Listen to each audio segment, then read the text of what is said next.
Halo semuanya, gimana kabar kalian hari ini? Sehat? Mantap cuy. Nah hari ini gue pengen memberikan respon atau kesan-kesan gue tentang film Godzilla vs Kong yang sudah tayang perdana di Indonesia pada tanggal 24 Maret kemarin. Karena itu gue sangat antusias buat nonton film tersebut. By the way, gue gak akan memberikan spoiler di video ini karena masih banyak teman-teman kita yang berencana untuk menonton film tersebut di bioskop nantinya. Dan buat teman-teman yang gak bisa nonton ke bioskop, entah karena belum cukup umur, gak dibolehin orang tua karena masih pandemi, terus ada juga yang gak punya uang untuk beli tiket nonton dan lain sebagainya, gue paham perasaan kalian. Kalian gak usah khawatir, begitu filmnya bisa di-download, pasti gue bikinin alur ceritanya. Oke, balik lagi ke respon gue tentang film tersebut. Well, filmnya keren banget cuy. Lo yang punya rencana buat nonton, mesti nonton. Buruan. Keren dalam arti kalau buat gue itu dari sisi visualnya, dari efek CGI dan lain sebagainya. Mata gue begitu dimanjakan dengan durasi film yang hanya 113 menit, atau sekitar 2 jam kurang. Namun karena gue sering memberikan spoiler lewat teori-teori yang gue buat di channel ini, gue tuh jadi kurang menikmati alur ceritanya. Apalagi semenjak trailer film pertama Godzilla vs Kong keluar, sampai teori terakhir yang gue buat. Gue pribadi sih nggak apa-apa, dan enjoy-enjoy aja.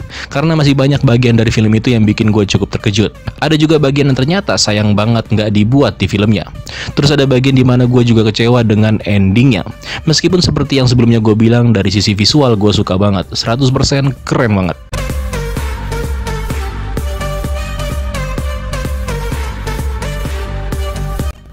Di video ini gue kayaknya juga nggak perlu untuk jelasin film-film apa yang mesti kalian tonton sebelum menonton film Godzilla vs Kong. Nggak perlu lah, lo semua kalau nonton channel ini dari awal pastinya udah paham urutan film dan komik Monsterverse. Gue udah buat itu semua dengan rapi. Terus ada lagi nih cuy, hal yang nggak terduga lainnya adalah ternyata Godzilla lincah dalam pertarungan. Asli, lu kalau nonton gak bakalan nyangka Godzilla selincah itu. Ya lu tahu sendirilah, sekaku apa Godzilla jika dibandingkan dengan Kong. Maksudnya bukannya yang loncat-loncat gedung macam Kong, bukan. Tapi refleksnya luar biasa. Dan refleks Godzilla yang lincah ini gak ada di 2 film sebelumnya. Kayak Godzilla 2014 dan King of the Monsters. Selain itu, interaksi antara manusia juga gak terlalu banyak dan juga gak terlalu sedikit. Balance lah. Gak seperti film-film sebelumnya, di mana kisah manusianya lebih banyak jika dibandingkan dengan Titan itu sendiri. Beberapa karakter manusia di film ini juga memainkan perannya masing-masing dengan sangat baik. Meskipun sebenarnya ada sebuah benang merah yang belum terjelaskan antara Walter Simmons, Ren Serizawa, Apex, dan juga Kepala Ghidorah. Semuanya nggak dijelasin dengan detail, kayak latar belakang Walter Simmons dan juga motif sebenarnya dari Ren Serizawa. Ya mungkin balik lagi, Legendary nggak mau kalau interaksi antara manusia lebih banyak ketimbang monster-monsternya. Nah, kalau berbicara tentang 2 kubu, yaitu kubu Kong dan Godzilla, di mana kubu Kong diwakili oleh Nathan Lin, Ilan Andrew, dan juga Jia. Kubu mereka ini lebih terasa emosional jika dibandingkan dengan kubu Godzilla yang diwakili oleh Madison Russell, Bernie Hayes, dan Josh Valentine. Di mana kubu Kong ini memiliki intensitas emosional yang bikin gua yang menonton pada saat itu seolah-olah ikut terbawa suasana cuy. Sampai di momen-momen akhir juga terasa banget. Karena memang sejarah Kong inilah yang lebih ditonjolkan di filmnya. Hal itu memang sesuai dengan ekspektasi gua pada saat itu. Suasana ketegangan juga sama-sama dialami oleh kedua belah pihak di masing-masing kubu. By the way, film ini memang hanya menghadirkan pertarungan antara Godzilla dan Kong aja.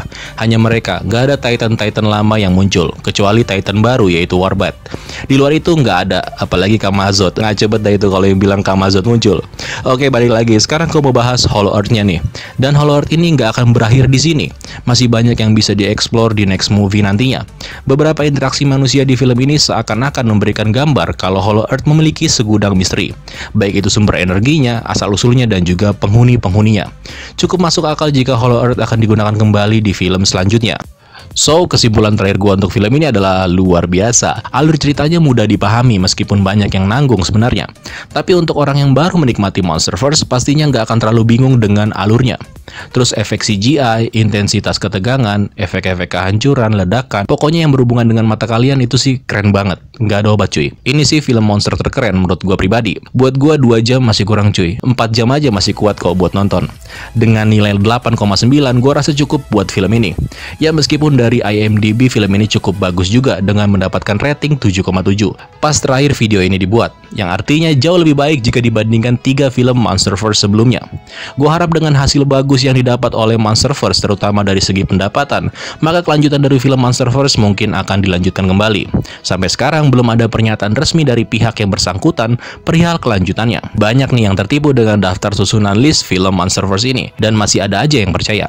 Salah satunya ialah gambar ini. Ini hoax cuy. Ini mah buatan fanmade. Masa nggak bisa bedain mana yang benar dan mana yang bohongan? Udah lama kan kalian jadi sobat monster di channel ini? Masa kena hoax? Jangan dong. Oke, segitu aja dulu kesan-kesan gue tentang film Godzilla vs Kong. Buat yang belum bisa nonton karena sesuatu hal, tenang, gue bikinin spoilernya. Tapi nanti ada waktunya, sabar. Dan karena admin juga lagi pulang kampung nih, sekarang jadi agak kurang update nantinya. Tapi tetap upload seperti biasa kok. So, terima kasih buat kalian yang sudah mendengarkan bacotan gue sampai habis. Keren lo semua. Gua pamit undur diri ya. Tetap sehat, tetap tersenyum, dan sampai jumpa di video gua selanjutnya. Bye-bye.